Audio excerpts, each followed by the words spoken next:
నమస్తే. భారతదేశ రాజకీయాలలో ఏ మాట కామాట తెలంగాణది ఒక ప్రత్యేకమైన స్థానం. తెలుగు నేల అనవచ్చు. ఇక్కడ జరిగినన్ని రాజకీయ ప్రయోగాలు బహుశా మరే ప్రాంతంలోనూ జరిగి ఉండకపోవచ్చు. రేఖామాత్రంగా అక్కడక్కడ కొన్ని ఉన్నప్పటికీ బలమైన వ్యక్తీకరణగా వచ్చింది మాత్రం ఇక్కడి నుండే. 1960ల నుంచి ఇవాళ మనం మాట్లాడుతున్నంత వరకు అవి ప్రత్యామ్నాయ రాజకీయాలు, అవి కమ్యూనిస్టు రాజకీయాలు, అవి విప్లవ రాజకీయాలు. ఏ కారణాల వలన అవి క్షీణ దశకు చేరుకున్నాయి, ఏ పొరపాట్ల కారణంగా, సమాజంలో ఏ అంశాలను విస్మరించిన కారణంగా ఇవాళ వాళ్ళు కనుమరుగైపోతున్నారు.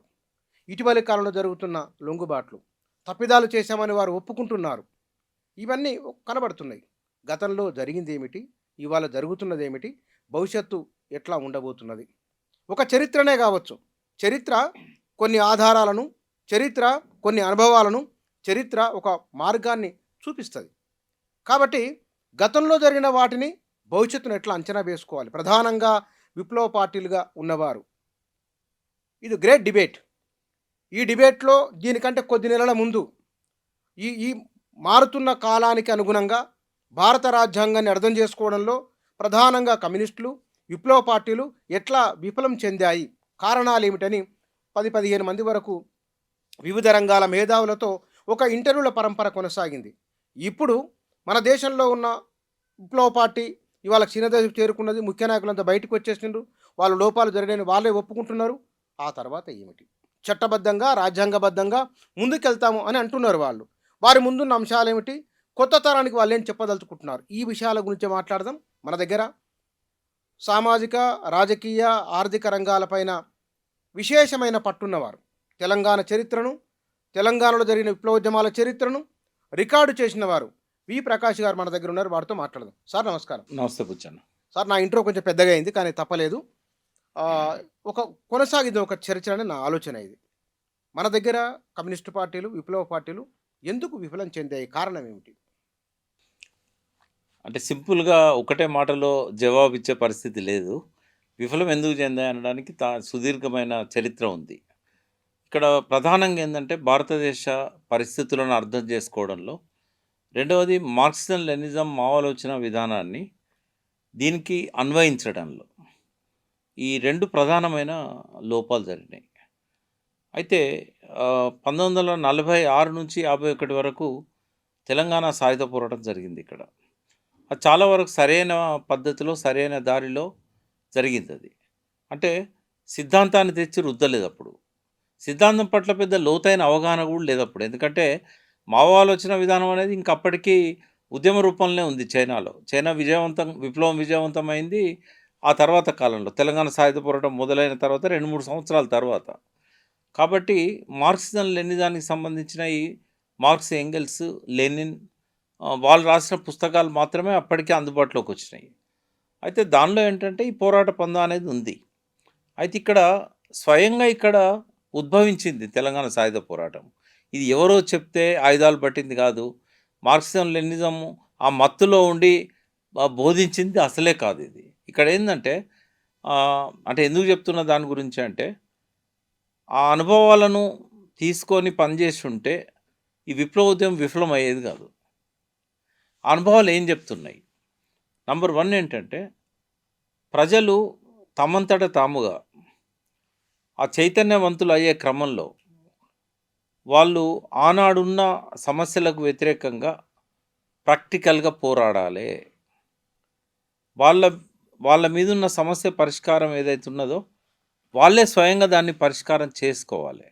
ఆ క్రమంలో కొన్ని ఆర్థిక పోరాటాలు చేయాల్సి వస్తుంది, కొన్ని సామాజిక పోరాటాలు చేయాల్సి వస్తుంది. వాళ్ళే ఆర్గనైజ్ అయ్యే క్రమంలో నాయకత్వం ఉంటుంది, కానీ వాళ్ళ చైతన్య స్థాయిని మించిన కార్యక్రమం వాళ్ళకి ఇవ్వకూడదు. వాళ్ళు గుత్పలు పట్టే చైతన్యం ఉంది వాళ్ళ లోపల, ఆ గుత్పలే ఇవ్వాలి. గుత్పలు పనికిరావు, మనం తుపాకులు పట్టుకోవాలని వాళ్ళు గ్రహించే పరిస్థితి వచ్చేదాకా తుపాకులు ఇవ్వకూడదు వాళ్ళకి.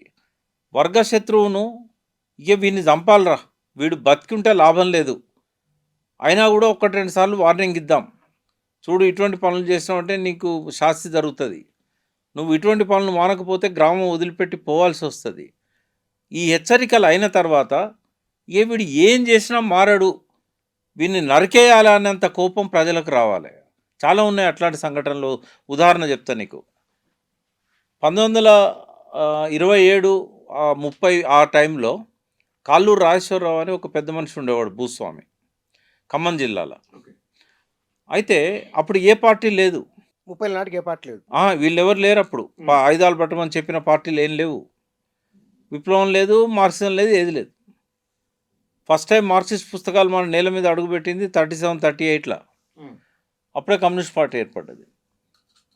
27 ఆ టైంలో ఏమైందంటే ఖమ్మం జిల్లాలో ఒక భూమి విషయంలో కొంతమంది రైతులకు, ఒక భూస్వామికి, కాళ్ళూరు రాజేశ్వరరావు అనే భూస్వామికి మధ్య ఒక వివాదం మొదలైంది. అది పెద్ద మనుషుల మధ్య పరిష్కారం కాలేదు, ఎందుకంటే ఆయన పెద్ద దొర. తర్వాత ఏమైంది, అది కోర్టులో పోయింది. కోర్టులో కూడా మేనేజ్ చేసి తనకు అనుకూలంగా జడ్జిమెంట్ తెచ్చుకున్నాడు. ఇక రైతులకి ఏం చేయాలనో అర్థం కాలే. ఆ దారిలో ఆయన కోర్టు నుంచి ఇంటికి పోతున్నప్పుడు, ఊరికి పోతున్నప్పుడు, అప్పుడు అంతా కచ్చడాలు కదా, సవర్బన్లు. అయితే మంది మార్బలంతో పోతాడు. అయితే అందరూ రైతులు ఒక దగ్గరికి వచ్చి గొడ్డలను పట్టుకొని దారి కాచి నరికేసింది ఆయన. అవునా? స్వచ్ఛందంగా. అప్పుడు ఎవరు వాళ్ళను గైడ్ చేయలే. తర్వాత వీళ్ళు అన్ని పోరాట రూపాలు ఉపయోగించారు, అన్ని విఫలమైనాయి. ఎందుకంటే ఆయన బలం ముందట వీళ్ళు నిలవలేకపోయారు. నిజాం ప్రభుత్వం అప్పుడు, నిజాం పోలీసులు ఆయనకు సపోర్టు, నిజాం అధికారులు ఆయనకు సపోర్టు, తప్పుడు రికార్డులను క్రియేట్ చేసి కోర్టులో గెలిచాడు. ఇంకా వాళ్ళు ఏం చేస్తారు, వాళ్ళకు ఊపిరి ఆడలేదు. మన నోటికాడు బుక్కను మనకు దూరం చేస్తున్నాడు, పోతాం జైలుకి అని చెప్పేసి చంపేసాడు. అంటే ప్రజల లోపల ఆ కసి, ఆ మంట వచ్చినప్పుడే వాళ్ళు ఆయుధాలు పట్టుకుంటారు. ఇప్పుడు నీకు చాలా తెలివి ఉంది, నువ్వు ఆకాశంలో ఉంటావు. వాళ్ళకి తెలివి లేదు, భూమి మీద ఉంటారు. నువ్వు రండి విప్లవానికి పోదామని ఆకాశం నుంచి నువ్వు మైక్ పెట్టి ఆడిస్తే వీళ్ళు వస్తారా? వీళ్ళు ఎగరలేరు కదా. నువ్వే ఒక అడుగు దిగొచ్చి వాళ్ళని క్రమక్రమంగా వాళ్ళని ఆయుధాలు పట్టుకునే స్థాయికి నువ్వు ఆ పోరాట రూపాలను వాళ్ళు అందుకునే విధంగా మలచాలి. అది అంటే ప్రజలను సిద్ధం చేయకుండా విప్లవ పరిస్థితి ఉండదు. ప్రజలను సిద్ధం చేయడమే కాకుండా వాళ్ళ చైతన్య స్థాయి ఏంది, వాళ్లకు ఆ అవగాహన లేనప్పుడు ఆ చైతన్య స్థాయిని పెంచాలి. పోరాట రూపాలను వాళ్ళు భరించేటంత నిర్బంధం వస్తుంది అనుకుందాం, వాళ్ళు భరించగలగాలి కదా. ఇప్పుడు నువ్వు మామూలుగా ఆర్థిక పోరాటాలు అంటే సమ్మెలు చేస్తావు. సమ్మెలు చేస్తే ఏం చేస్తారు, అరెస్ట్ చేసి కేసు పెట్టి వదిలేస్తారు, ధర్నాలు చేస్తే ఇవన్నీ. దానికి వాళ్ళు సిద్ధమవుతారు.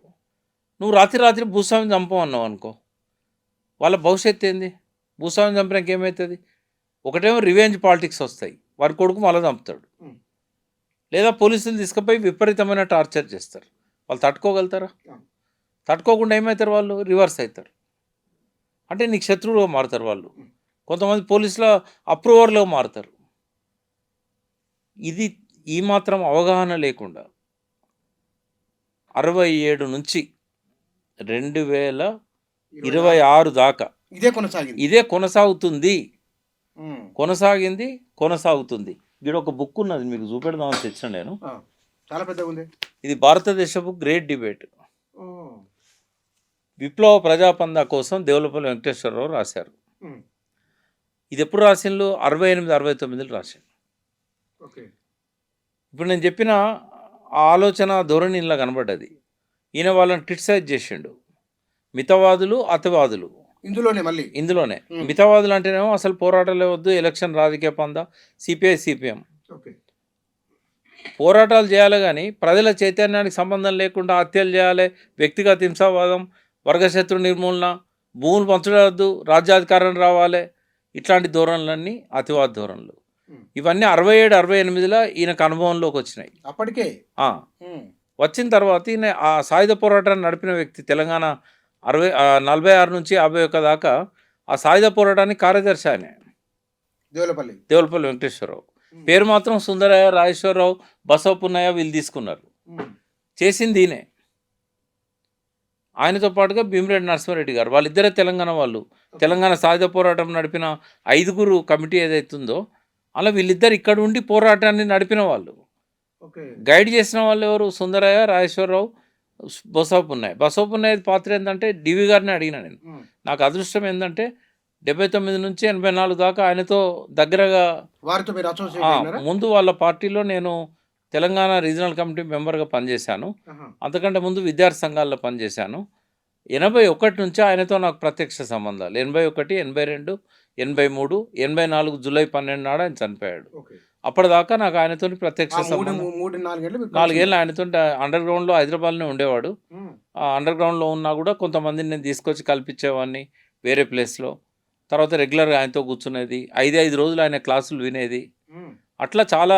ఇంకోటేందంటే నాకు ఆయనతోని జరిగిన ఎక్కువ మా మానసిక చైతన్యం ఎట్లొచ్చిందంటే, తెలంగాణ సాయుధ పోరాటం మీద ఆయన ఒక బుక్ రాశాడు. అయితే రాయలేదు ఆయనే. ఆయనే మాట్లాడుతూ పోయాడు క్యాసెట్‌లల్ల. హ్మ్. సమయం లేక 83లో మొదలుపెట్టాడు. నాకు సమయం లేదు రాయడానికి. వారంలో 7 రోజులు నేను వేరు వేరు పనుల మీద ఉంటా. కాబట్టి ఇది రాయలేకపోతున్నాం అంటే, సుందరయ్య గారు అప్పటికి తన పుస్తకం మలిదశ ముద్రణలో ఒక ముందు మాటలో రాశాడు. ఏమనంటే, పోరాటంలో ప్రత్యక్షంగా పాల్గొన్న వాళ్ళు ఇంకా బతికే ఉన్నారు. భీమిరెడ్డి గాని, ఈయన గాని, నల్లా నరసింహులు గాని. వాళ్ళు రాయకపోవడం వల్ల, నేను డైరీల ఆధారంగా రాయడం వల్ల కొంతమందిని చనిపోయిండని నేను రాశాను. వాళ్ళు బతికున్నారు. వాళ్ళు నాకు ఫోన్ చేశారు. మేము ఇంకా బతికే ఉన్నాం. మీరు నన్ను చంపేశారు పుస్తకంలో అని. అయ్యయ్యో! కాబట్టి చాలా తప్పులు దొర్లినాయి ఇందులో. హ్మ్. కాబట్టి పోరాటాన్ని ప్రత్యక్షంగా నడిపిన వాళ్ళు రాస్తే దీనికి న్యాయం జరుగుతుందని అన్నాడు ఆయన. ఇది చూపెట్టాను నేను. ఇది మీ గురించే రాసిండండి. హ్మ్. లక్ష్మారెడ్డి గారు అని ఒక ఆయన ఉండే. ఆయన ఈ మధ్యన చనిపోయాడు. హ్మ్. ఆయన ముందర పెట్టిండు. ఇగో ఇది మీ గురించే రాశారు. మీరు దీన్ని ఎట్లన్నా చేసి రాయాలి. ఆయన దగ్గర రికార్డ్స్ అన్నీ ఉన్నాయి. హ్మ్. అయితే దాన్ని ఎట్లా రాయాలన్నప్పుడు ఆడియో క్యాసెట్లు ఉండేది అప్పుడు. ఏ, బి 2 సైడ్‌లు. పాటలు బాగా పాటలు వచ్చేటియి అందులో. A hmm. Side, B side. అవును. ఏ సైడ్ ఆ! అట్లా 68 క్యాసెట్లల్లా ఒక సంవత్సరం పాటు ఆయన ప్రతిరోజు 2 గంటలో, 3 గంటలో, దొరికిన రోజు 6 గంటలో 68 క్యాసెట్. 68 క్యాసెట్లు ఏ సైడ్, బి సైడ్. హ్మ్. అయితే దీన్ని ఫస్ట్ ఏం చేశామంటే, బయట ఉన్న నేను, ఇంకొక ఇద్దరు కలిసి ఫస్ట్ వాల్యూమ్‌లో 3 భాగాలుగా డివైడ్ చేసుకొని చెరికొంత రాసాం. సెకండ్ వాల్యూమ్ మాత్రం మొత్తం నేనే రాశాను. హ్మ్. అయితే 1500 పేజీలయిందది. ఆ! 1500. ఆ! అయితే దాన్ని ఏ రోజుకి ఆ రోజు రాసేది, ఆయనకు పంపేది, ఆయన మళ్ళా కరెక్షన్ చేసి పంపేది. వాక్య నిర్మాణం చేయాలి గదా! ఆ! మాట్లాడిన దానికి. ఆ! ఆ! మళ్ళా దాన్ని ఆయన కరెక్షన్ చేసేది, దాన్ని ప్రింటింగ్‌కి పంపేది, మళ్ళీ ప్రూఫ్ చూసేది. ఒక సంవత్సరంన్నర పాటు నేను ఈ పని మీదనే ఉన్నా. 83, 84 ఆయన మరణం వరకు. హ్మ్. అయితే తెలంగాణ ప్రజల సాయుధ పోరాట చరిత్ర అని దేవులపల్లి వెంకటేశ్వరరావు గారిది మొదటి భాగం ఇప్పుడొచ్చింది. హ్మ్. రెండో భాగాన్ని కొద్దిగా ఆలస్యం చేశారు. ఇప్పుడు ప్రింటింగ్‌లో ఉందన్నారు. 42 ఏళ్ల తర్వాత సెకండ్ వాల్యూమ్ వస్తున్నది. ఓకే. అయితే ఫస్ట్ వాల్యూమ్‌లో పోలీస్ యాక్షన్ వరకు రాశాడు. హ్మ్. ఈ కాళ్ళూరు రాజేశ్వరరావు గురించి చెప్పింది అదే. ఓకే. తర్వాత ఆనాటి తెలంగాణ అంటే 20వ శతాబ్దం. 20వ శతాబ్దం మొదటి 50 సంవత్సరాల సమగ్ర చరిత్ర మనకు డీవీ బుక్‌లో తప్ప దేనిలో ఉండదు. దేవులపల్లి వెంకటేశ్వరరావు బుక్‌లో తప్ప మనకెక్కడ దొరకదు సమగ్ర చరిత్ర. సమగ్ర చరిత్ర అంటే కొంచెం అది కమ్యూనిస్ట్ యాంగిల్‌లో ఉంటదేమో కదా! లేదు. ఆ! ఆయనది డిఫరెంట్ ధోరణి. ఆయన ఏ విషయాన్ని, ఆ విషయాన్ని క్లియర్‌గా రాసుకుంటూ వచ్చాడు. నిజాం గురించి రాశాడు. నిజాం పోలీసుల గురించి రాశాడు. ఆయన లెవీ ధాన్యం వసూళ్ల గురించి, జరిగిన దుర్మార్గాల గురించి ఉన్నదున్నట్టు రాశాడు. రాసిండు. వెట్టి చాకిరీ గురించి రాశాడు. ఉన్నదున్నట్టు రాశాడు అందులో. ఇక్కడ మనం టాపిక్‌లోకొద్దాం మనం. అయితే ఆ! ఆనాటి ఆయనే తీసుకున్న గుణపాఠాలు చాలా విలువైనయి. ఎందుకు అంటే అప్పుడు 5 ఏళ్ళు ఆ పోరాటాన్ని నడిపాడు. దానికంటే ముందు ఇంకొక 5 ఏళ్ళు ఆంధ్ర మహాసభ కార్యదర్శిగా ఉద్యమాన్ని నిర్మించాడు నల్గొండ జిల్లాలో.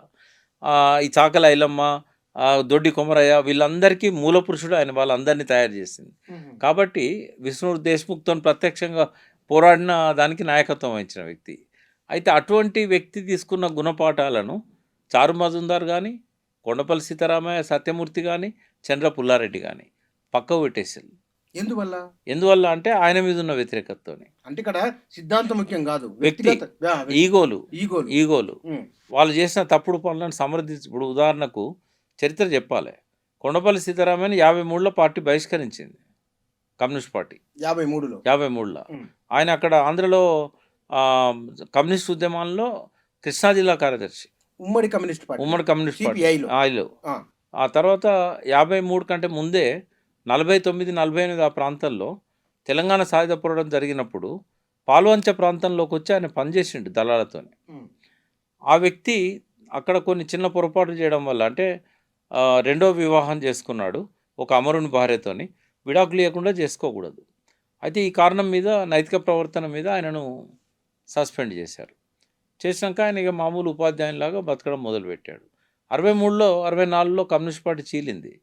ఉమ్మడి కమ్యూనిస్ట్ పార్టీ చీలి సిపిఎం ఏర్పడ్డది. అప్పుడు మళ్ళీ సిపిఎం నాయకులకు ఆయన దరఖాస్తు పెట్టుకున్నాడు. నేను మళ్ళీ వస్తానని.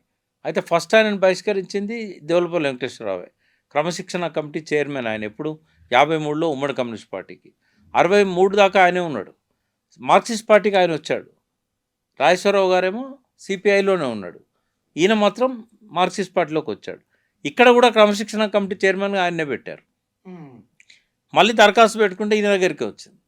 నువ్వు క్షమాపణ చెప్పేదాకా నీ తప్పని తెలుసుకొని క్షమాపణ అయిపోయేదాకా నీకు నో ఎంట్రీ అని చెప్పాడు.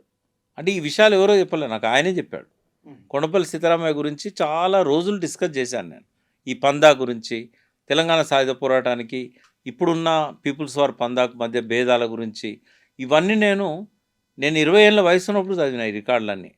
ఇట్లాంటి పుస్తకాలు ఒక 50 ఉన్నాయి. అంటే ఆయనయే కాదు, ఆయనయో 10 ఉంటాయి డాక్యుమెంట్స్. ఇతరులు రాసిన అన్నీ కూడా. లీషా వచ్చి మంచి కమ్యూనిస్ట్ ఎలా ఉండాలని రాశాడు. చెవెన్లై రాసినవి ఉన్నాయి. తర్వాత చైనా కమ్యూనిస్ట్ పార్టీలో చూటే లాంటి వాళ్ళు రాసినవి ఉన్నాయి, మిలిటరీ ఎత్తుగడలని. ఇవి కాకుండా రష్యన్ విప్లవంలో రాసిన బుక్స్ ఉన్నాయి.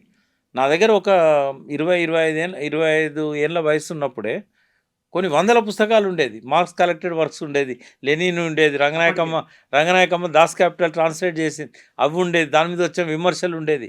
అంటే నాకేమైందంటే బచ్పన్లో అంటే 8వ తరగతి 9వ తరగతి ఉన్నప్పుడే ఈ తలకాయలు తీసేసిన మొండాలను చూసిన నేను. వీళ్ళ హత్యలను చూశాను, వీళ్ళు ఎన్కౌంటర్లో చనిపోయింది చూశాను. పీపుల్స్ వార్ అంటే అప్పుడు ఇంకా పీపుల్స్ వార్ పేరు పెట్టలేదు. ఈ అప్పుడు దళాలు చంద్రపుల్లారెడ్డి, దేవులపల్లి వీళ్ళకి సంబంధించినవి ఉండే. అంటే డే 1 నుంచి 67లో నక్సలిజం స్టార్ట్ అయినప్పటి నుంచి, నేను అప్పుడు 67లో 7వ తరగతి చదువుతున్నాను. అక్కడి నుంచి మొదలుపెట్టి ఈ రోజు వరకు నిత్యం ఒక అధ్యయనం చేస్తున్న వ్యక్తిని, ఒక 3 దశాబ్దాల పాటు వారితో సన్నిహిత సంబంధాలున్న వ్యక్తిని వివిధ గ్రూపులతో. కాబట్టి ఆ నేపథ్యంలోనే నేను ఇప్పుడు మీరు అడిగే వాటికి నేను సమాధానాలు చెప్తాను. అంటే ఈ హింసను మీరు కళ్ళారా చూసినప్పట్లో? కళ్ళారా చూశాను నేను. మా ఇంటికి మధ్యాహ్నం వచ్చాడు. మధ్యాహ్నం మా ఇంటికి వచ్చిండు పుల్లారెడ్డి అని. ఆయనకు మేము గుడాలు పెట్టాం, గుడాలు తిన్నాడు. ఆ రాత్రి ఆయన తలకాయ తీసి కింద పెట్టి మొండెము వేలాడ తీశారు. ఎందుకు అంత ఆడ మన ఇంట్లో తిన్న గుడాలు కూడా కనబడ్డాయి. ఆడ మింగిండి ఆయన కొన్ని. ఎందుకు అంత మంచి అంత ఎందుకు చంపారు? ఒక రాత్రి 3 చంపారు. ఒక ఎల్లారెడ్డిపల్లెలో ఒకరిని, నల్లగుంటలో ఒకరిని, లక్ష్మీదేవిపేటలో ఒకరిని. ఒకటే రాత్రి. ఎందుకు చంపాల్సి వచ్చి అంత క్రూరంగా? నేనేమంటున్నా, వాళ్ళు దాన్నే మావోయిజం అనుకున్నారు. అది విప్లవం అనుకున్నారా? చారుబాందారు చెప్పాడు కదా, భూస్వామిని చంపితే చాలు విప్లవం వస్తుందని. ఎట్లా వస్తుంది? శత్రువులు వస్తారు. ఇప్పుడు నేను చెప్పింది ఇన్సిడెంట్ ఎప్పుడు అనుకుంటున్నాను, 69. ఒక రాత్రి 3 చంపారు. ఆనందాపురం అని లక్ష్మీదేవిపేట పక్కన ఉంటుంది. ఇవన్నీ మా ఊరు పక్కన ఉన్న ఊర్లు. వాళ్ళు ఇన్ఫార్మర్లు అనే పేరుతో చంపేశారు. గ్యారంటీ లేదు. వీళ్ళు ముగ్గురు ఎవరు కూడా ధనవంతులు కాదు, భూస్వాములు కాదు. వీళ్ళు ఇన్ఫార్మర్లు. మనల్ని బట్టియాలని పోలీసులను తెచ్చారు. అప్పుడు ఏంటంటే బిగినింగ్లో రకరకాల వ్యక్తులకి వెళ్ళిపోయిన్లు. నిజంగానే వీళ్ళంతా సిపిఎం పార్టీలకు వెళ్ళి చాలామంది వచ్చి ఆయుధాలు పట్టిన అంటే కాదు. సిపిఎం పార్టీలకు వెళ్ళి నాయకులు వచ్చారు. వాళ్ళు వచ్చి కింద క్యాడర్ని తయారు చేసుకున్నారు. ఇప్పుడు విప్లవ పార్టీ నిర్మాణం ఎవరితో జరగాలి? గద్దర్ పాట అయిని ఆ పాటను 4 సార్లు పాడి ఇన్స్పైర్ అయ్యి నేను కూడా వస్తాను మీతోనంటే అతనికి పార్టీలో సభ్యత్వమే కదా, నాయకత్వం ఇచ్చారు, తుపాకులు ఇచ్చారు. అది కాదు కదా. నువ్వు రాటుదేలాలి, ప్రజా ఉద్యమాలలో పోరాటాలలో రాటుదేలాలి. నీ మీద వచ్చే నిర్బంధాన్ని తట్టుకునే శక్తి నీకు పోరాటాల రూపంలో రావాలి. నీ మనసులో నీకు జరిగిన అన్యాయం పట్ల కసి ఉండాలి, ప్రజలకు జరుగుతున్న అన్యాయాల పట్ల కసి ఉండాలి. నువ్వే అన్యాయాన్ని భరించాల్సిన అవసరం లేదు. నీ చుట్టూ ఉన్న సమాజం అన్యాయాన్ని నీ అన్యాయంగా తీసుకొని నువ్వు పోరాడే శక్తిని సంతరించుకోవాలి. నిన్ను దగ్గరుండి అట్లా నడిపించుకునేవాడు నాయకుడు. కేవలం సిద్ధాంతాలు చెప్పి అక్కడ చారుమందారు ఇట్లా చేశాడు, ఇక్కడ ఇట్లా చేశాడు, రష్యా విప్లవం, చైనా విప్లవం అంటే కాదు. అంటే కొండపల్లి చేసింది అదేనా? కొండపల్లే కాదు, అందరి నాయకులు అదే చేశారు. అంటే అంటే వ్యక్తిగతమైన అంశాన్ని సిద్ధాంతానికి జోడించుకున్నారు. అదే సిద్ధాంతం అంటే అనుకున్నారా? చీలికలు చాలా వరకు ఏంటంటే స్టార్టింగ్లో వచ్చిన సిపిఐ సిపిఎం చీలిక సిద్ధాంతపరంగా వచ్చింది. హ్మ్. ఇక తర్వాత విప్లవోద్యమాలలో వచ్చిన చాలా చీలికలు ఆ, ఒకటి రెండు చీలికలు మాత్రమే సిద్ధాంతపరంగా వచ్చినాయి.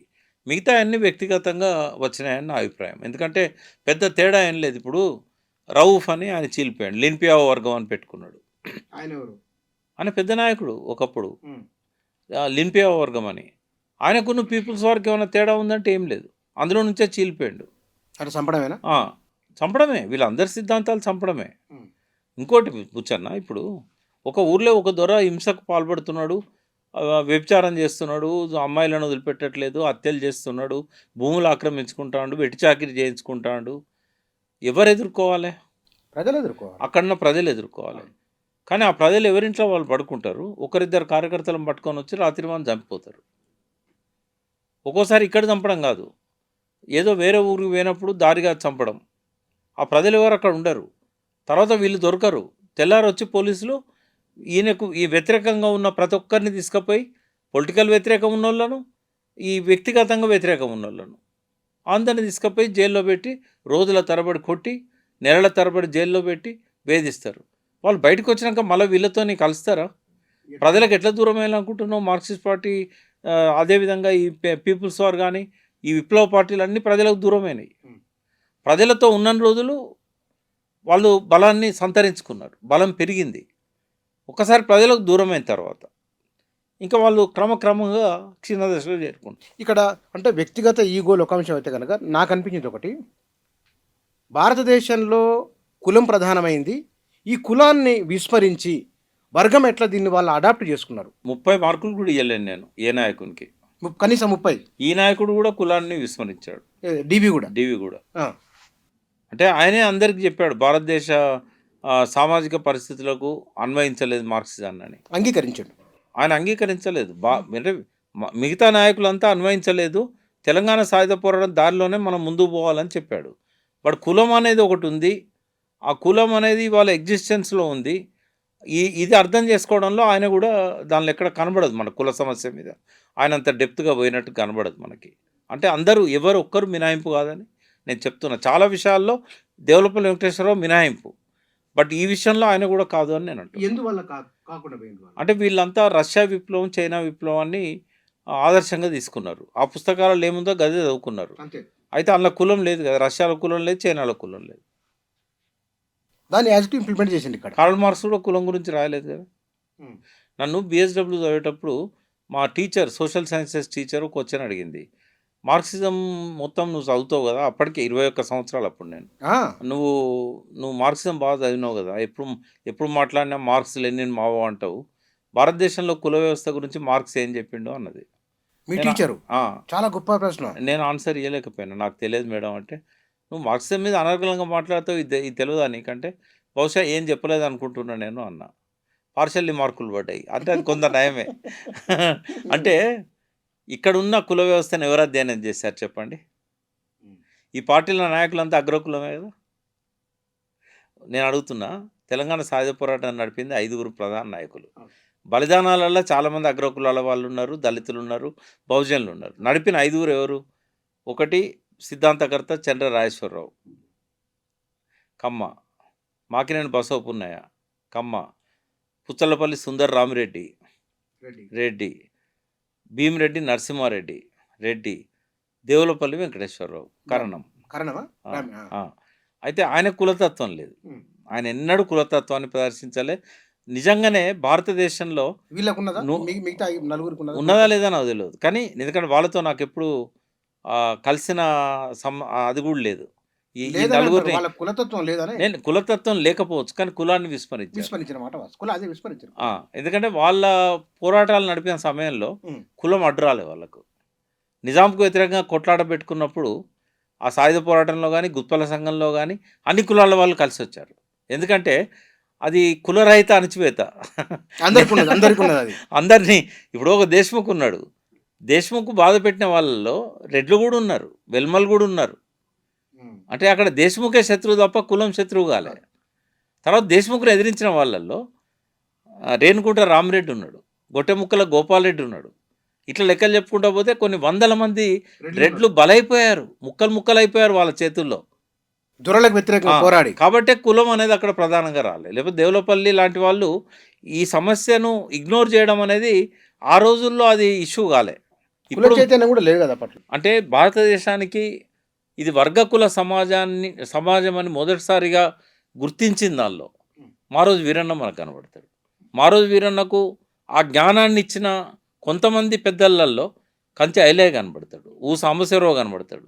సాంబశివరావు చనిపోయాడు, అదేవిధంగా వీరన్నను తీసుకుపోయి చంపేశారు. బట్ ఐలయ్య ఉన్నాడు ఇప్పుడు. అంటే కులవర్గ సిద్ధాంతాన్ని కొంత ప్రజల్లోకి తీసుకుపోవాలని చెప్పిన వ్యక్తి. అదే సత్యమూర్తి కూడా దాన్ని అంగీకరించాడు లాస్ట్లో. సత్యమూర్తి కూడా అంటే ఎన్నో రాత్రులు నేను సత్యమూర్తితో ఉన్నాను, ఆయనతో కూడా బిగినింగ్లో పరిచయం ఉన్నాను, లాస్ట్లో ఉన్నాను. ఓ రోజు అడిగాడు, నాకు షెల్టర్ దొరకట్లేదు, నాకు తిండి దొరకట్లేదు, ఖర్చులకు డబ్బులు దొరకట్లేదు, నువ్వు నీతో ఉంటే ఏంది, నేను ఒక్కరినే ఉన్నా కదా. ఆయన పార్వతి గారు అని ఉండేవారు. అయితే ఆమె చనిపోయింది. చనిపోయాక బహుజన సమాజ్ పార్టీ వచ్చినప్పుడు నన్ను బలవంతంగా అందులో చేర్పించింది సత్యమూర్తి గారే. అయితే నీతో ఉంటా అన్నాడు. నేను అన్నా, నాకు సత్యమూర్తి అక్కర్లేదు, నాకు శివసాగర్ కావాలి. నువ్వు శివసాగర్ లాగా ఉంటానంటే నాతో ఉండు, నువ్వు మళ్ళా సాయుధ పోరాటాలు సత్యమూర్తిలాగా ఉంటానంటే మాత్రం నాకు వద్దు అన్న. అంటే నేను సత్యమూర్తిలాగానే ఉంటా అన్నాడు. అయితే నేను ఏం చేయలేనన్నా, ఓ పిల్లోడిని నాకు సపోర్ట్ ఇవ్వు, ఎంబడి నాతో పెట్టుకుంటా, నేను ఎక్కడెక్కడ తిరుగుతుంటా, నాకు కావాలంటే ఒక అబ్బాయి, ఆయన అంటే బాగా ఇష్టం ఉన్న వ్యక్తి ఉండే, పెళ్లి కాలే అబ్బాయికి. ఆ అబ్బాయిని తీసుకుపోయి గుంటూరులో ఎక్కడో ఒక మారుమూల స్లమ్లో ఆయనకు అప్పచెప్పొచ్చాను. ఆయన చనిపోయేదాకా అబ్బాయి ఆయనతోనే ఉన్నాడు. అయితే ఇట్లా నాకేందంటే వీళ్ళందరితో ఉన్న సీతారామయ్య గారితో ఒకటేసారి కలిశాను, ఓ 10-15 నిమిషాలు మాట్లాడాను. ఏం అప్పుడే మాట్లాడుకున్నారు మీరు? అంటే నేను ఇవన్నీ చదివి ఉన్నా అప్పటికి. ఇప్పుడు నేను చెప్పిన ఈ దేవులపల్లి గారి డాక్యుమెంట్స్, తర్వాత కొన్ని చంద్రపుల్లారెడ్డి గారు, ఇవన్నీ చదివి ఉన్నా. నేను 78లో కలిశాను. ఆయన కండిషనల్ బెయిల్ మీద పీస్ బుక్ సెంటర్కు వచ్చారు ఒకరోజు. ఎక్కడుంది అది? కాచిగూడ, మన ఈయన చంపేసింది కదా సోయబుల్లా ఖాన్ని, లింగంపల్లి చౌరస్తా, అక్కడ నుంచి కొంచెం నారాయణగూడ సైడ్ వచ్చే రూట్లో రైట్ సైడ్కి ఉండేది చిన్న షట్టర్. ఈ విప్లవ సాహిత్యం అంతా అక్కడే దొరికేది. పోస్ట్ ఎమర్జెన్సీ ఏంటంటే మనకు ఇవన్నీ ఓపెన్ అయినాయి. ఎమర్జెన్సీ తదనంతరము పెద్ద పెద్ద మీటింగులు, రైతు కూలి సభలు, ఇవి అన్ని నిషేధం లేదు. అయితే అప్పుడు ఈ బుక్స్ బాగా, క్రాంతి పత్రిక అక్కడే దొరికేది, అన్నిటికీ అడ్రస్ పీస్ బుక్స్ అట్లనే ఉండేది. అయితే అక్కడ పోయినప్పుడు సడన్గా ఆయన కనబడ్డాడు. అంతకుముందే సత్యమూర్తి గారు నా గురించి కొంత చెప్పాడు ఆయనకి. ఆయన కూడా కండిషనల్ బెయిల్ మీద ఉన్నాడు. 7 సార్లు ఆయనతో డిస్కషన్ అయింది. వరవరరావు గారితో కూడా అంతకుముందు అయింది. ఆయన ఏంటంటే ఇక నేను అడిగే ప్రశ్నలకు సమాధానాలు చెప్పలేక సత్యమూర్తి గారికి పరిచయం చేశాడు. ఎవరు? వరవరరావు. సత్యమూర్తి గారేమో 7 సార్లు కూర్చున్న తర్వాత కూడా ఆన్సర్ లేక, నేను కన్విన్స్ కాక, ఆయన పద్ధతిలో ఆయన చెప్పుకుంటూ పోయాడు. మీరు వేసిన ప్రశ్న ఏమిటి? ఉదాహరణ 3 ప్రశ్నలు అడిగాను. ఇప్పుడు ఉదాహరణ కాదు, అదే మూలం. ఆనాడు వాటికి సమాధానాలు వాళ్ళు చెప్పగలిగి ఉంటే వాళ్ళ ఉద్యమం కూడా మారేది రూపురేఖలు. ఏవే 3 ప్రశ్నలు? ఫస్ట్ నేను ఏమన్నా అంటే, ఒక పార్టీని నిర్మాణం చేయాలనుకున్నప్పుడు వాళ్ళకున్న సమస్యల మీద పోరాటం చేయాలి. కాబట్టి మీరు నిర్మాణాలు, ప్రజా సంఘాల నిర్మాణం అనేది ఆ కొద్ది రోజులు వాళ్ళు ఏం చేశారంటే దళాలను ఆపేసి ప్రజా సంఘాలు పెట్టాలని నిర్ణయం తీసుకున్నారు. అంతకుముందు ఒక ఆర్ఎస్సీ ఉండేది. తర్వాత ఏం చేశారు, ఆర్వైఎల్ అని రకరకాల ప్రజా సంఘాలన్నీ ఆ 77-78లో పెట్టారు. ఆ టైంలోనే ఆ సాయుధ చర్యలకు విరామం ప్రకటించాడు సత్యం. వీళ్ళు సిఓసి, సెంట్రల్ ఆర్గనైజింగ్ కమిటీ పేరుతో ఉండేది. అయితే ఈ 72లో చారుమందర్ చనిపోవడానికంటే కొద్ది రోజుల ముందు వీళ్ళ నాయకత్వం, రాష్ట్ర నాయకత్వంలో నుంచి సత్యమూర్తి గారు ఇంకా ఒకరిద్దరు లీడర్లు పోయి చారుమందర్ను కలిశారు. వాళ్ళు ఏప్రిల్ ఆ టైంలో కలిశారు. జూలై 28 నాడు ఆయన పోలీస్ లాకప్లో చనిపోయాడు. ఆయన టాబ్లెట్స్ ఇయ్యక చారుమందర్. అయితే ఆయన బతికున్నప్పుడే వీళ్ళు కలిసినప్పుడు ఏమన్నాడంటే, ఎందుకు విఫలమైంది నక్సల్బరీ 67లో మొదలైంది, 69 వరకు దాదాపుగా పోరాటం అనేది అంతరించింది. ఆయన బతికున్నాడు, కానుసన్యాలు బతికున్నాడు. తర్వాత సౌరేన్ బోస్, ఇంకొంతమంది ఉన్నారు దానిలో పార్టిసిపేట్ చేసిన వాళ్ళు.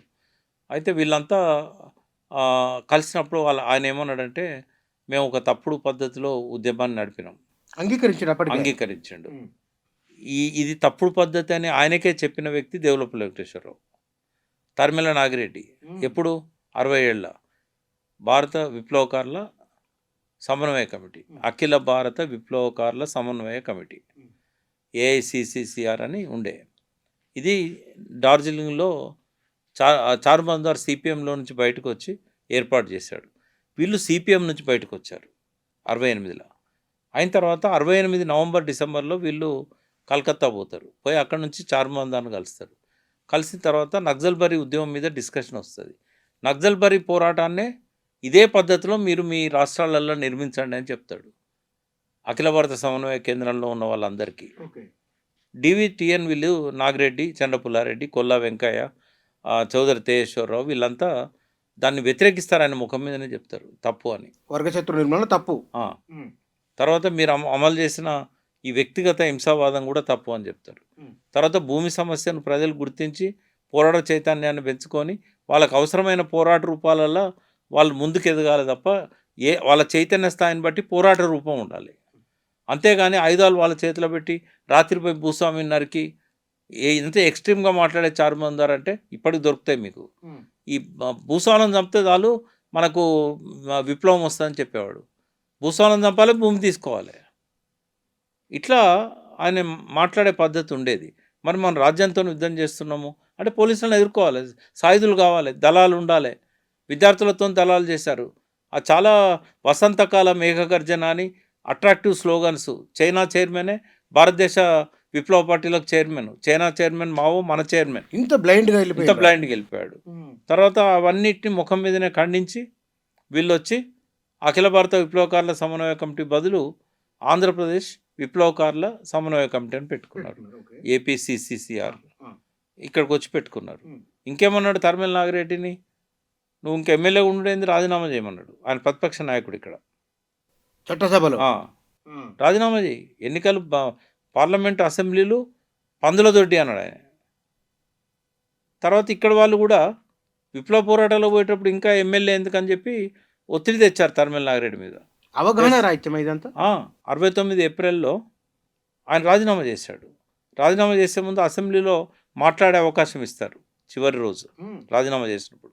మన కవితకి ఇచ్చారు కదా కౌన్సిల్లో, అట్లా ఇచ్చారు.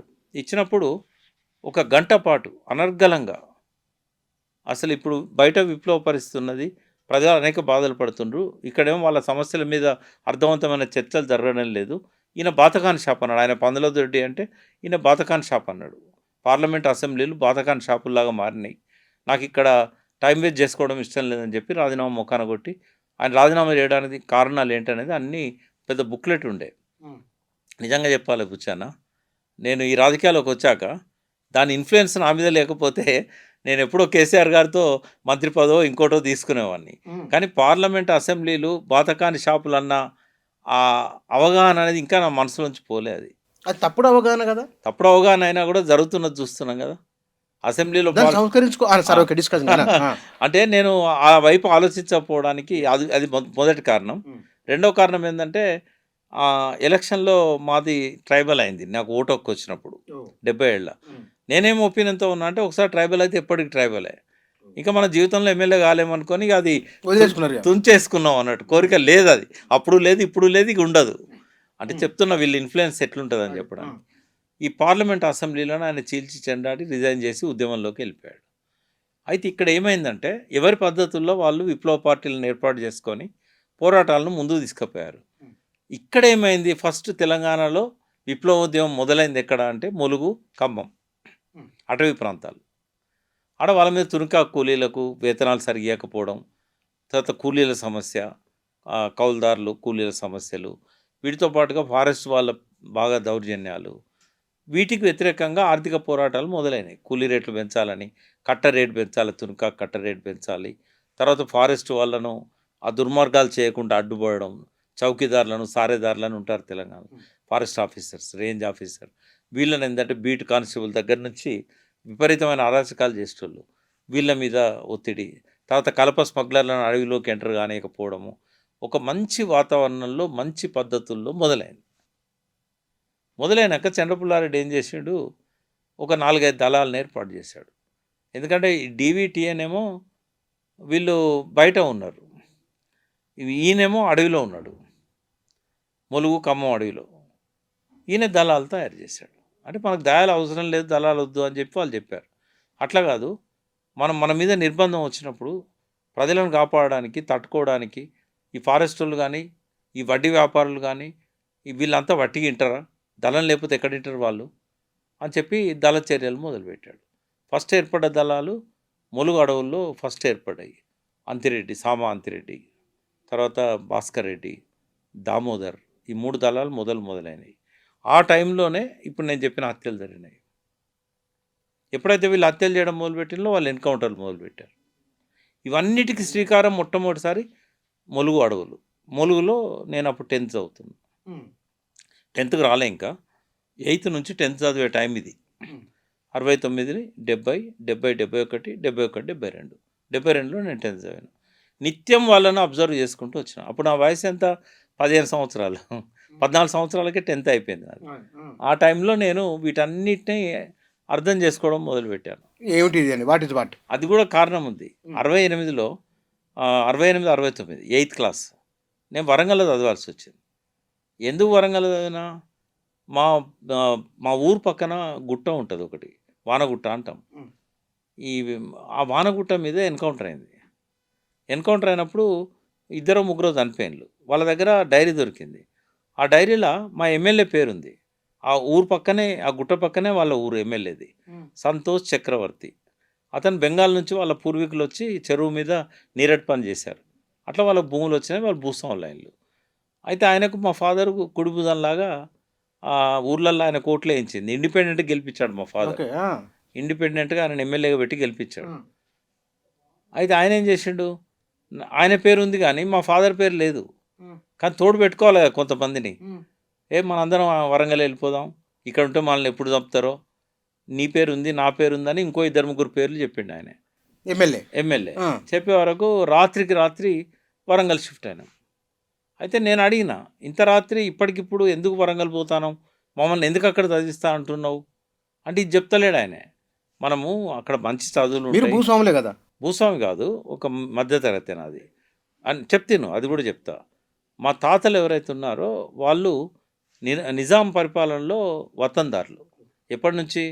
4వ నిజాం పీరియడ్ నుంచి. ఓ 4 తాతల తర్వాత మా ఫాదర్కి 9 ఏళ్ల వయసులో వంశపారంపర్యంగా వస్తుంది ఆ వతన్ అనేది. 9 ఏళ్ల వయసులో ఈయనే ఆ ఊరికి మాలి పటేల్, పోలీస్ పటేల్ అయ్యండి. ఎప్పుడు 1934లో 9 ఏళ్ళు మా ఫాదర్. 7వ నిజాం కాలంలో. 7వ నిజాం కాలంలో. అయితే ఆయన 4వ తరగతి చదువుతున్నాడు, 9 ఏళ్ళు. ఆయనకి ఏం తెలుసు? ఎవరినో పెట్టుకొని ఆ ఊరు వాతావరణం అంతా చూసేటోళ్ళు. తర్వాత ఆయన పోలీస్ యాక్షన్ నాటికి ఆయనంతటా ఆయనే మాలి పటేల్ బాధ్యత తీసుకున్నాడు. అయితే మా తాత చనిపోయింది 34లో. అయితే అప్పటికి మాకు ఓ 100 ఎకరం దాకా ఉండేది. అయితే అదంతా చెరువు కింది భూమి. చెరువు కింది భూమిలో కంపల్సరీ శిస్తు కట్టాలని చెప్పి నిజాం పెట్టిండు. ఎందుకు అంటే 1907, 8 ఆ ప్రాంతంలో రామప్ప చెరువు, గణపురం చెరువు ఇవన్నీ శిథిలమైపోయిన వాటిని కట్టలు పోసి, తూములు పెట్టి, కాలువలు తవ్వి నిజాం మరమ్మతు చేశాడు కాబట్టి నీటి పారుదల ఉన్న భూమికి ఇంత శిస్తు, ఆకసాయి భూమి అంటే వర్షాధార భూమికి శిస్తు లేదు. ఇట్లా ఆయన ఏం చేస్తాడంటే సర్వే చేయించాడు. అప్పుడు ఎట్లుండేదంటే పంట పోయిందంటే వాళ్ళు వచ్చి ఫిజికల్గా వెరిఫై చేసి పంట పోయింది కాబట్టి తన దగ్గర శిస్తు మాఫీ అని చెప్పేటోళ్ళు. ప్రతి పొలాన్ని వాళ్ళు మెజర్ చేసేవాళ్ళు కోతకొచ్చే సమయంలో. అయితే అప్పుడు ఏం చేసిండ్రు? మేము అసలు పంటే వేయలేదు. ఎందుకంటే చిన్న పిల్లోడు మా నాయనమ్మ, అసలు ఇక వ్యవసాయం ఎక్కడ చేస్తాం? ఏదో 4 ఎడ్లు ఉండేది, ఓ 2 నాగన్లు కట్టుకునేది, ఓ 2 ఎకరాలు 3 ఎకరాలు తిండి గింజల మందం చేసుకునేది. అయితే ఇంత భూమి మీరు వ్యవసాయం చేయనప్పుడు మీకెందుకని చెప్పి ఏం చేసిండు? ఎప్పుడో 20 ఏళ్ళ నుంచి పన్నులు లెక్క కట్టి నిజాం పీరియడ్లో ఈ భూమి అంతా ట్రాన్స్ఫర్ చేసుకున్నారు వాళ్ళు. దానికింత జమ కట్టిండ్రు. లాస్ట్ మాకేం మిగిలింది? చెరువు కింద ఒక 5 ఎకరం మిగిలింది, గుడి దగ్గర ఒక 10 ఎకరం మిగిలింది, రామప్ప టెంపుల్ దగ్గర అంతే. ఇక మిగతా భూములన్నీ పోయినాయి మాయి. ఇప్పుడు ఆ ఊర్లో ఇప్పుడు సీడ్ ఫామ్ అని పెట్టారు, రామప్ప డెవలప్మెంట్ కోసం భూములన్నీ ఇస్తున్నారు. అవన్నీ ఒకప్పుడు మా భూములు. కాబట్టి భూస్వామి కాస్త ఏమైండు? మధ్య తరగతి అవుతాయండు. అట్లా ఎమ్మెల్యే పేరు కూడా తీసుకుపోయింది అక్కడ. తీసుకుపోయినాక నేను మా అమ్మని అడిగిన, ఏదో తప్పు చెప్తున్నాడు ఈయన, ఇంత ఇబ్బంది పడుకుంటా హన్మకొండకు వచ్చి ఎందుకు ఉండాలి అంటే, నక్సలైట్లట ఇట్లా దొరికిందట, అందులో ఉత్తరంలో మన పేరు ఉందట అని చెప్పి. తర్వాత ఒక 6 నెలలకు తెలిసిపోయింది ఈయన పేరు లేదని. అది పోలీస్ స్టేషన్ పోతే ఎస్ఐ చెప్పిండి మీ పేరు లేదని. మళ్ళీ మకాం మార్చిండు ఊరికి. అప్పుడు 9, 10 నేను ములుగులో చదివిన. ఓకే. అయితే ఇది అప్పటి నుంచి నా మైండ్‌లో పడ్డది. తర్వాత 7వ తరగతి చదివేటప్పుడు వీళ్ళ ఉద్యమం మొదలైంది కదా! అప్పుడు నేను పత్రికలు రోజు చదివేది. అప్పటికి. మాకొచ్చేది 4 గంటలకు వచ్చేది పత్రిక. సాయంత్రమా? ఆంధ్రపత్రిక పొద్దున్న? సాయంత్రం. అప్పుడంతా సాయంత్రం ఈనాడు వచ్చేదాకా పొద్దున పత్రిక రాలేదు తెలంగాణలో. ఈనాడు వచ్చినాకనే పొద్దుగాల పూట పేపర్ మొదటిసారి రావడం. పొద్దున పత్రిక కనపడ్డది. హైదరాబాద్‌లో 10కో, 11కో వచ్చేది. ఊర్లల్లో బస్సులలో వచ్చేది మాకు. సాయంత్రం అవుతుంది కదా ఆ! ఇట్లా. కొన్ని రోజులు పోస్ట్‌లో వచ్చేది మాకు తెల్లారి. ఇయాల్టి పేపర్ రేపు చదువుకోవాలి మేము. ఇట్లా ఉండేది. అప్పటి రోజుల గురించి చెప్తా చాలా ఇంట్రెస్టింగ్‌గా ఉంటాయి. ఓకే. అయితే ఇట్లా మేము ఆ పత్రికలలో ఈ నక్సలైట్లు ఎంతమంది చంపిళ్ళు, ఎన్‌కౌంటర్‌లు ఏమైతున్నాయి ఇవన్నీ స్టడీ చేసుకుంటూ వచ్చినాం. ఆ 9వ తరగతి, 10వ తరగతి చదివేటప్పుడే ఈ ముగ్గురి చంపిళ్ళని చెప్పిన కదా! ప్రస్తావన ఇది వచ్చింది. వచ్చింది. ఇక్కడ మీరు వారు అడిగిన 3 ప్రశ్నల్లో 2 ఆ! ప్రశ్నలు వచ్చినాయి. మరొకటి? అంటే ఈ పోరాటాలలో ప్రజలను ఉంచేటట్టుగా, ఇన్వాల్వ్ అయ్యేటట్టుగా చేయాలంటే ముందు వాళ్ళని ప్రజా సంఘాలల్లో మీరు రిక్రూట్ చేయాలి. ఒకటి. ఆ! వాళ్ళేమన్నారు? ఆర్‌వైఎల్‌కు, ఆర్‌ఎస్‌యూకు ఆళ్ళ మేనిఫెస్టోలో మొదటి లైన్ ఏముంటది తెలుసా? మార్క్సిజం, లెనినిజం, మావోఆలోచన విధానాన్ని అంగీకరించిన వారే ఈ ఆర్‌వైఎల్‌లో రాడికల్ యూత్ లీగ్‌లో సభ్యులు. రాడికల్ స్టూడెంట్స్ యూనియన్‌లో సభ్యులు. విప్లవ రచయితల సంఘంలో సభ్యులు. మొదటి సెంటెన్స్. ఇది నేను ఫస్ట్ లేపిన. ఎందుకంటే ఇది దేవులపల్లి వెంకటేశ్వరరావు గారు రాసిన రచనలలో వీటి గురించి ప్రస్తావన ఉంది. ఇది తప్పు అని. అయితే నేను ఆయన్ని అడిగిన. మీరు మొదటి కాలంలో బంధం ఎత్తరేంది? లోపలికి పిలుచుకున్నాక వాళ్ళని పోరాటాల్లో ఇన్వాల్వ్ చేసి, దైనందిన సమస్యల మీద వాళ్ళని చైతన్యవంతులను చేసి, అప్పుడు మార్క్సిజం అంటే ఏంది? లెనినిజం అంటే ఏంది? మావోఆలోచన విధానం అంటే ఏంది? ఈ దేశంలో సాయుధ పోరాటం అవసరం ఏంది? ఇక్కడ ప్రజారాజ్యం ఎందుకు ఏర్పాటు చేయాలి? అది నువ్వు తర్వాత వాళ్ళు డెవలప్ చేసుకున్న తర్వాత పార్టీ సభ్యత్వం ఇచ్చే ముందు ఇది రాసుకో నువ్వు. పార్టీలో జాయిన్ అయ్యేవాడికి ఇది ఉండాలి. ప్రజా సంఘాలల్లో ఇది ఉండకూడదు. ఇది ఉండడం వల్ల చాలామంది జనబాహుల్యం నుంచి మీరు దూరం అవుతారు అని చెప్పినాను. అప్పుడే? ఆ! ఓకే. నెక్స్ట్ ఇంకో క్వెషన్. అంటే ఆయన దాని మీద ఏమన్నాడంటే, నువ్వు వాళ్ళతో ఇన్‌ఫ్లూయెన్స్ అయినట్టున్నావు దేవులపల్లి వాళ్ళతో. నీకు ఇంట్రెస్ట్ లేకపోతే నువ్వు మానేయి అన్నాడు. ఇంకా 2 అడిగినాక. ఆయన ఇంకో రెండోది ఏందంటే, ఎన్నికలను బహిష్కరించాలని మొట్టమొదటిసారి స్లోగన్ ఇచ్చారు 77ల. ఎవరు? వీళ్ళే. వీళ్ళే. కేఎస్ వాళ్ళు. ఆ! అయితే చంద్రపుల్లారెడ్డి, దేవులపల్లి వెంకటేశ్వరరావు ఈ 2 పార్టీలు ఎన్నికలను నిలబెడుతున్నాయి. ఈ ముగ్గురితో చదివిన నేను. దేవులపల్లితో చంద్రపుల్లారెడ్డి 70, 71లో విడిపోయాడు. ఈ ముగ్గురు చదివిన తర్వాత నాకు వీళ్ళది నచ్చింది. ప్రజలకేమో ఎన్నికల మీద భ్రమలున్నాయి. వాళ్ళు ఓటేయకపోతే చచ్చిపోయినట్టే అనుకుంటాళ్ళు. భూస్వాములు ఎట్ట చెప్తారు? పార్టీల వాళ్ళు ఎట్ట చెప్తారు? అవును. ఓటైపోతే నువ్వు ఓటేయకపోతే చచ్చిపోయినట్టేరా నీ ఆ. లిస్ట్‌లో ఉండదు నీది. అవును. అవును. వాళ్ళకేమో ఎన్నికల మీద భ్రమలున్నాయి. మీరేమో ఆకాశం నుంచి చేజాపి ఓట్లు బహిష్కరించండి అని అరుస్తూ ఉంటారు. మనం ఇచ్చే నినాదాలు ప్రజలు అందుకునే విధంగా ఉండాలి తప్ప, మనకు చాలా తెలివి ఉందని చెప్పి మనం ఇంగ్లీష్‌లో మాట్లాడితే వానికి ఏమర్థమవుతుంది? కాబట్టి ఒక అడుగు వెనక్కి వచ్చి భ్రమల్ని ఆచరణ లోపల తొలగించాలి.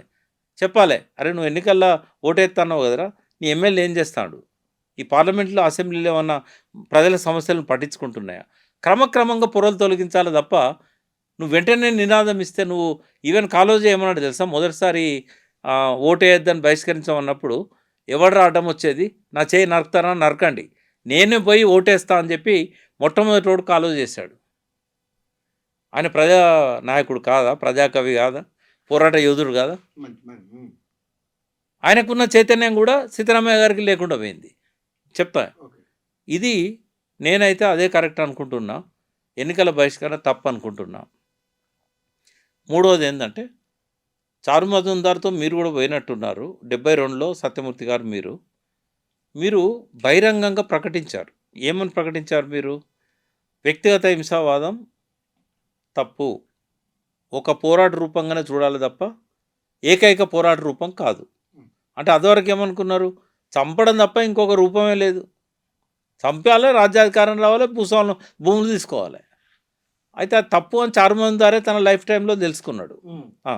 చారు మజుందార్ లైఫ్ టైంలోనే తను తెలుసుకొని దాన్ని కరెక్ట్ చేసుకున్నాడు. మరి చేసుకున్నప్పుడు ఇప్పటికి కూడా ఎందుకు మీరు దీన్ని కొనసాగిస్తున్నారు? మీరు నేర్చుకున్న గుణపాఠం ఏంది? మీరే రాసిల్లు మీ డాక్యుమెంట్లల్లో, సిఓసి డాక్యుమెంట్లలో. ఇది ఒక ఆచరణలో అనుసరించాల్సిన గుణపాఠం అని అన్నారు. మరి మీరు ఏం నేర్చుకున్నారు చారు మజుందార్ నుంచి? మళ్ళీ దాన్నే మీరు అమలు చేస్తున్నారు.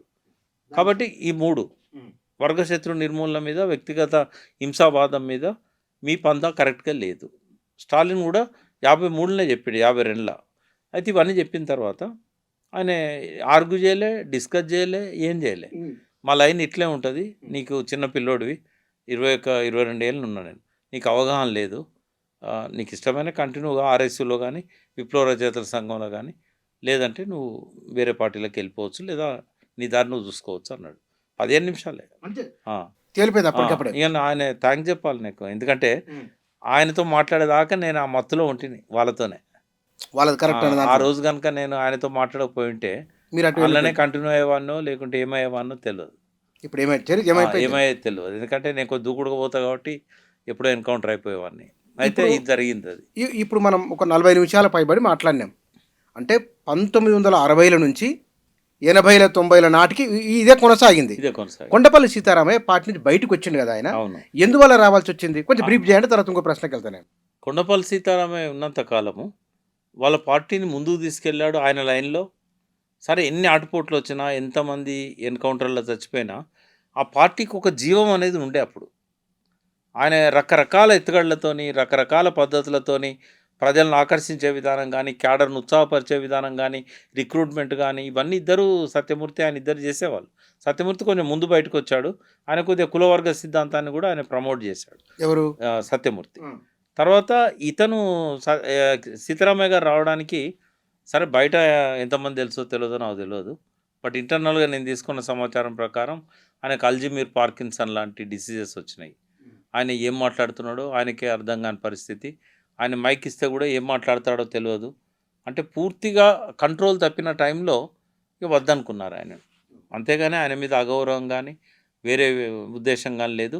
ఆ పార్టీలో ఆ తర్వాత నుంచి ఈరోజు వరకు ఉన్న గణపతికి కానీ, దేవ్జీకి కానీ, మల్లోదిల వేణుగోపాల్కి కానీ ఆయన కంటే భిన్నమైన అభిప్రాయాలు ఏం లేవు. ఆయన అనుసరించిన తప్పుడు పందానే, వీళ్ళు అనుసరించిన తప్పుడు పందానే. కాకుంటే ఆయన తర్వాతనైనా వీళ్ళు రియలైజ్ కావాల్సి ఉండే తెలంగాణ నాయకత్వం, కాలేదు. ఇక్కడ మల్లోజుల ఒక మాట అన్నారు ఆయన. మేము తప్పులు చేసినాము, దేశంలో కులం ప్రధానమైన సమస్య, దాన్ని విస్మరించినాము, ఆధార్ కార్డు తీసుకోవాలి అది వద్దని చెప్పినాము, భూమి పట్టా తీసుకోవాలి అది వద్దని చెప్పినాము, ఇవన్నీ తప్పులు అని ఒక మాట అంటూ రాజ్యాంగబద్ధ పోరాటం అని కూడా అన్నారు. మొన్న ముఖ్యమంత్రిని కలిసిన సందర్భంలో పరిహారాన్ని కొంత పెంచండి అని అన్నారు. తర్వాత భూములు కూడా మాకు ఇవ్వండి అని, జీవన భృతి కోసం ఇవ్వండి అని కూడా వారు అన్నారు కదా. రాజకీయాల కొనసాగుతామనే చర్చ కూడా తీసుకొచ్చింది వాళ్ళు. ఈ కోణంలో తీసుకున్నప్పుడు చట్టబద్ధంగా రాజ్యాంగానికి లోబడి వారు కొనసాగే అవకాశం ఉన్నదా? రాబోయే తరానికి వారు ఎలాంటి ఆలోచనను ఇచ్చే సూచన ఉన్నది? వాళ్ళు ఒక్కొక్కరి చైతన్య స్థాయి ఒక తీరుంది. ఉదాహరణకు వేణుగోపాల్ చాలా వరకు పాజిటివ్ ఉన్నాడు, అంటే రియలైజ్ అయ్యిండు తప్పులను కూడా. వాస్తవంగా వాళ్ళు, నేనైతే ఒక 100కు పైన తప్పులు తీయగలుగుతా, 68 నుంచి 67 నుంచి 100కు పైన. అంటే వాళ్ళు ఒక్కటి ఒప్పుకున్నారు, వాళ్ళు ఈ ఆధార్ కార్డు వద్దన్నము లేకుంటే ఇట్లాంటి 2-3 ఒప్పుకున్నారు. కానీ ఇంకొక 90కి పైన తప్పులు వాళ్ళు అంగీకరించాల్సినవి ఉన్నాయి, వాళ్ళు రియలైజ్ కావాల్సినవి ఉన్నాయి. వాళ్ళు చేసిన ప్రతి హత్య కూడా, నేనైతే హత్య అంట, చాలా వరకు అవసరం లేని, అంటే 90% హత్యలు అవసరం లేని. తర్వాత ఈ రాజ్యంతో డైరెక్ట్గా కక్షపూరితంగా వివరించారు. విప్లవోద్యమంలో భాగంగా కక్షలు ఉండవు, ఈగోతో పోయిన్లు. ఎట్లా అంటే ఒక ఎస్ఐ ఆయుధాల కోసము పోలీస్ స్టేషన్లు పేల్చివేత, అంటే సాయుధ పోరాటము, గెరిల్లా పోరాటాలు జరుగుతున్న క్రమంలో ఆయుధాల కోసం కొన్నిసార్లు చేస్తారు, కానీ సాయుధ పోరాట పరిస్థితి లేదు. సాయుధ పోరాటం మొదలుపెట్టారు, సాయుధ పోరాటానికి ప్రజలు సిద్ధంగా లేరు, వాళ్ళ మీద రుద్దిళ్ళు. ఇవన్నీ ఒక్కొక్కటి మనము ప్రజలు వాళ్ళంతర వాళ్ళు పోరాట రూపాలను ఎంచుకొని వాళ్ళ ఆ స్థాయికి చైతన్యవంతులు అయిన తర్వాత రాబోయే ప్రతికూల పరిస్థితులను, ప్రతి హింసను తట్టుకునే విధంగా వాళ్ళ చైతన్యం పెరిగితే అప్పుడు సాయుధులు కావాలి వాళ్ళు. అదేం లేదు, ఆయుధాలనే పట్టుకోండి, ఆడి బొంగనే తుపాకీ చేతిలో పెడతారు.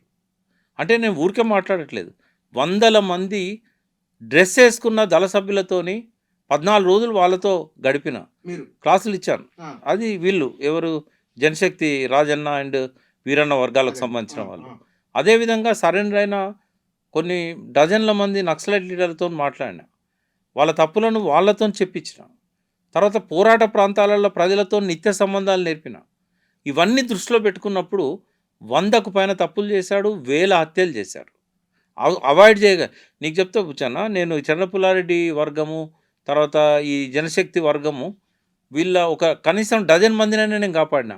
డెత్ వారెంట్ ఇచ్చిన వాళ్ళను. నా అంతట నేను వాళ్ళని కాపాడడానికి అడవుల్లో పోయి జర్నలిస్టులను కాపాడాను కొంతకాలం. తర్వాత వాళ్ళు మళ్ళీ చంపారు. ఇట్లా ఒక్కొక్క ఇన్సిడెంట్ ఇప్పుడు ఓ 10 రోజులు నువ్వు ఇట్లా నాతో కూర్చుంటే ఈ చరిత్ర అంతా ఒక్కొక్క ఇన్సిడెంట్ గురించి చెప్పగలుగుతాను నేను. అన్ని పొరపాట్లే. వందల వేల హత్యలు పొరపాటుగా చేసినాయి. తర్వాత వాళ్ళ ప్రగతికి వాళ్ళే అవరోధకులుగా తయారయ్యారు. మంచి విప్లవ పరిస్థితిని దృష్టిలో పెట్టుకొని వాళ్ళు ముందుకు సాగాల్సింది పోయి వాళ్ళంతా వాళ్ళు చేజార్చుకున్నారు.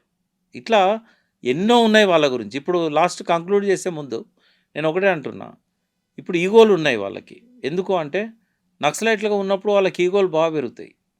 ఎందుకంటే వాళ్ళ చేతిలో ఆయుధం ఉంటుంది కాబట్టి ఎవడు ఎదురు తిరిగాడు, ఎవడు ఎదురు మాట్లాడాడు. భయపడతారు కదా. ఫస్ట్ ఆ ఈగోలను వదిలించుకోవాలి వీళ్ళు. ఆ దేవుజీ కావచ్చు, అది మల్లోజులు కావచ్చు, ఎవరన్నా కావచ్చు. ఉండేయని చెప్పడానికి లేదు, 100% ఉంటాయి. ఈగోలు ఉంటాయి.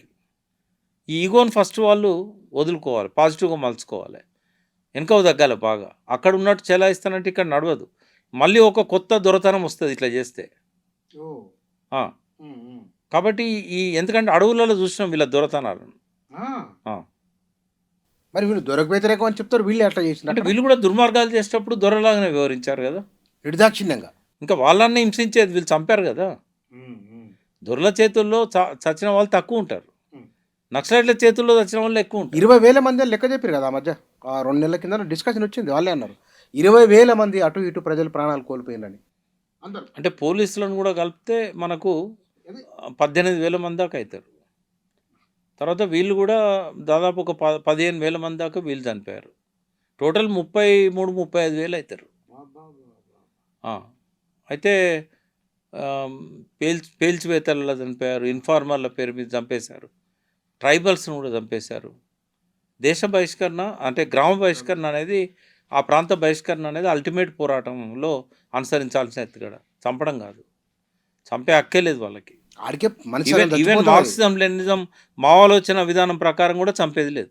ఓన్లీ సాయుధ పోరాటం టైంలో తప్ప ఎప్పుడు కూడా ఎవరిని చంపినా కూడా అది మార్క్సిజం కాదు, మావోలోచన విధానం కాదు. అంటే దానికి భిన్నంగానే ఉన్నారు వీళ్ళు. Complete right. ఇప్పుడు వీళ్ళు వాళ్ళ లాస్ట్కి ఏమైందంటే సిద్ధాంతం పక్క పోయి కక్షలు కార్పణ్యాలకు దారితీస్తుంది.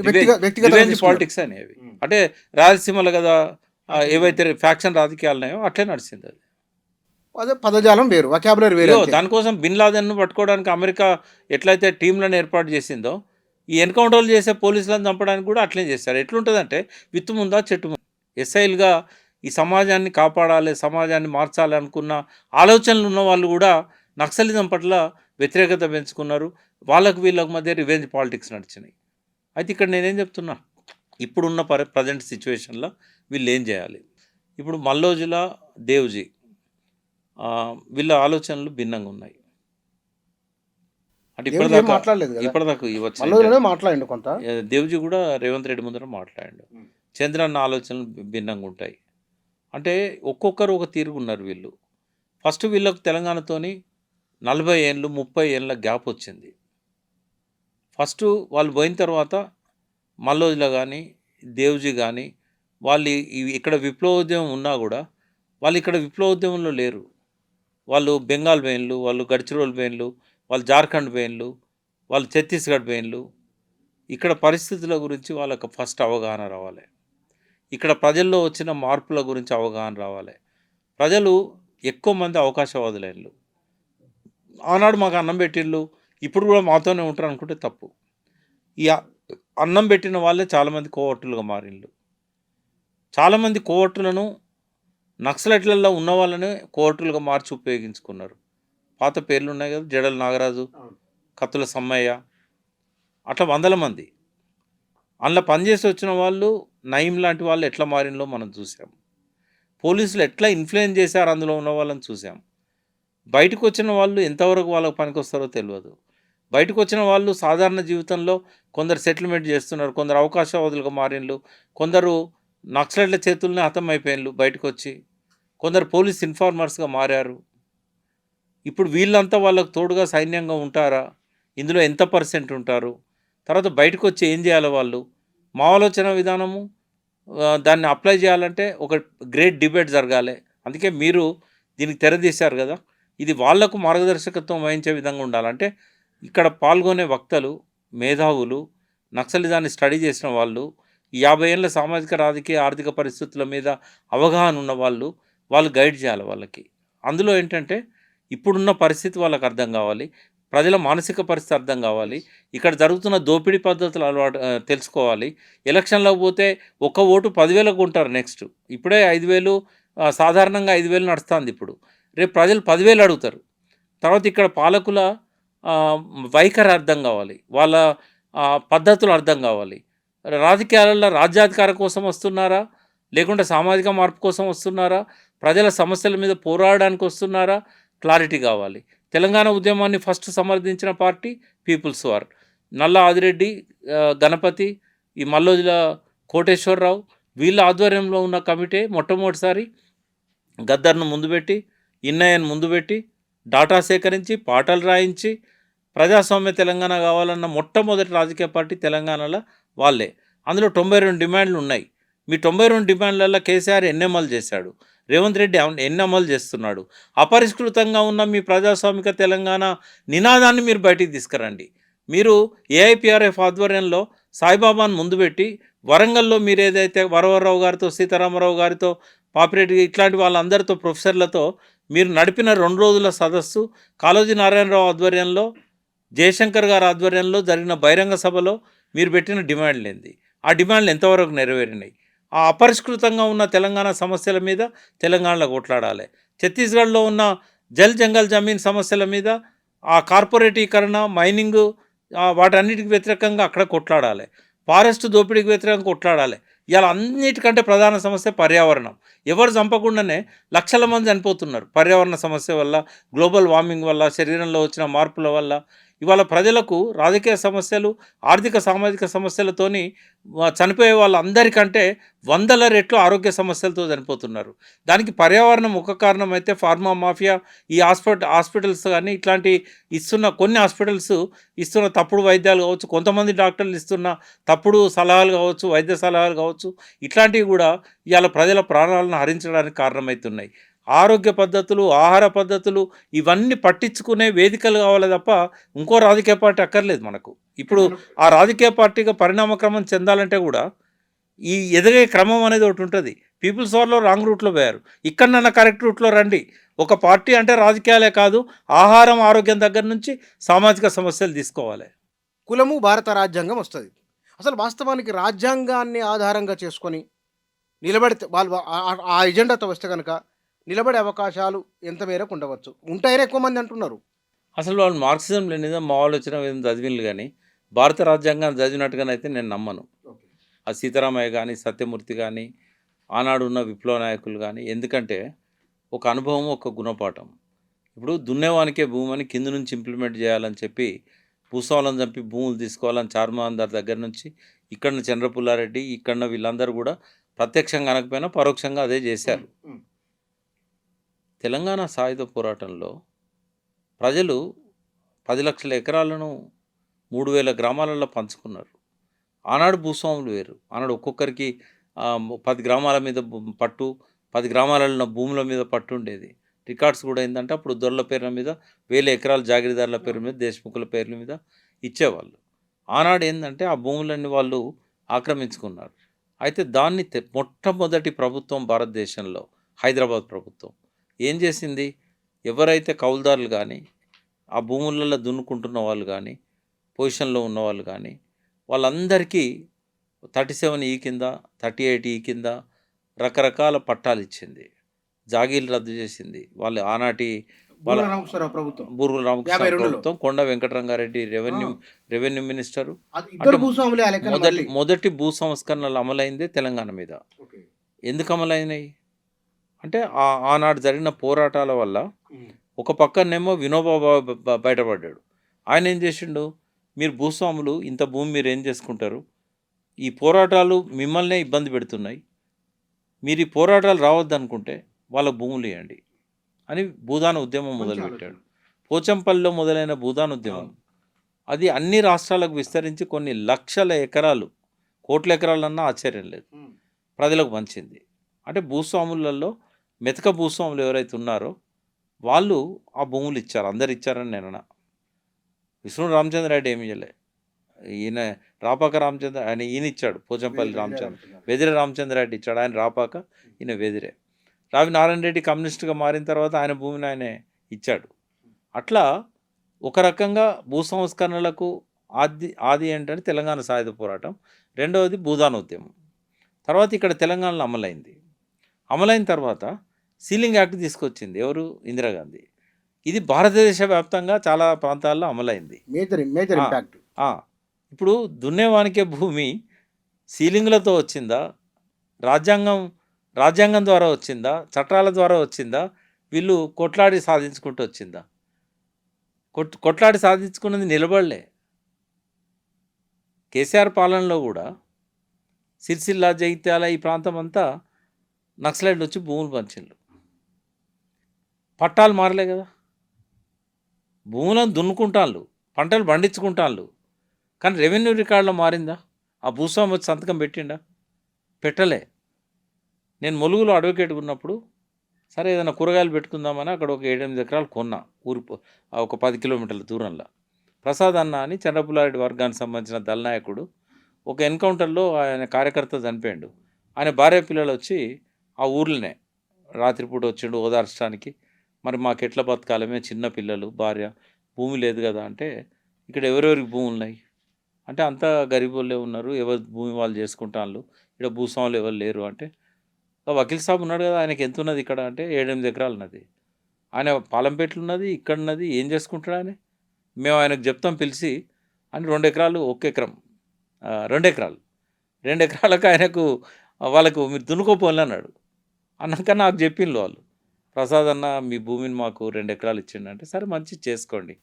మీరు ఒప్పేసుకున్నా, మా మిస్సెస్ని తీసుకుపోయి రిజిస్ట్రేషన్ చేసిన. అట్లా ఎంతమంది చేస్తారు? ఎంతమంది చేసిండ్రు అట్లా? ఎవరు చేయలే. ఇప్పుడు ఏమైంది? రెవెన్యూ రికార్డులో పట్టదారులు మాత్రమే ఉండాలి, కబ్జాదారులు లేరు. ధరణిలో ఏమైంది? కబ్జా కాలం తీసేసింది. ఇప్పుడు ఏమైంది? మళ్ళా వీళ్ళు పోయి వాళ్ళని బతిమిలాడి వాళ్ళకు డబ్బులు ఇచ్చి ధరలు పెరిగినాయి.